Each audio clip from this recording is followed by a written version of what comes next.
அதனால ஒரு கிறிஸ்தவன் சரி புருஷன் மனைவிக்கு தலையாக இருக்கிறான், அதை புரிஞ்சுக்கிறான்.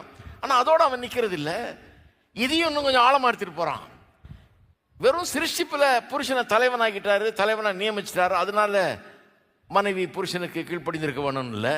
அதுக்கு இன்னொரு மேலான காரணமும் இருக்குது. அது என்னன்னா, கிறிஸ்து சபைக்கு தலையாய் இருக்கிறது போல, அவரே சரீரத்துக்கும் இரட்சகராய் இருக்கிறது போல புருஷன் மனைவிக்கு தலையாக இருக்கிறான்னு சொல்லி இருக்குது.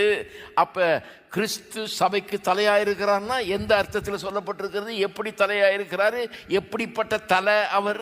தலைன்றாங்க இப்போ இந்த காலத்தில். இவர் எப்படிப்பட்ட தலை? நம்ம தலை எப்படிப்பட்டவர்? இவர் என்ன மாதிரி தலை? இருக்கீங்களா?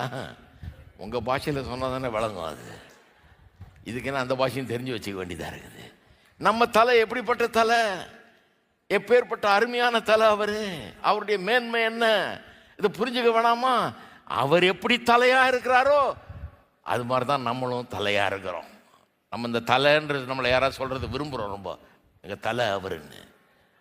ஆனால் அந்த மாதிரி தலையாக இருக்கணும். எந்த மாதிரி தலை? கிறிஸ்து மாதிரி தலை.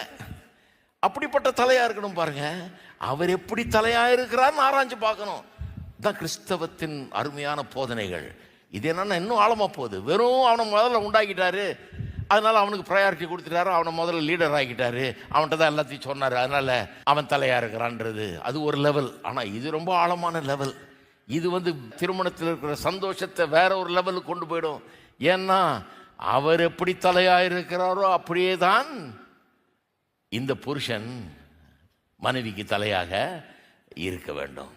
அவர் எப்படி சரீரத்துக்கு ரட்சகராக இருக்கிறாரோ அப்படி தான் இவனும் சரீரத்துக்கு ரட்சகராக இருக்க வேண்டும். அப்போ இது ஒரு கிறிஸ்டியன் ரீசன், ஒரு கிறிஸ்தவ காரணம் சொல்லப்படுகிறது. ஒரு கிறிஸ்தவ காரணம், ரொம்ப ஆழ்ந்து ஆராயப்பட வேண்டிய ஒரு காரணம்.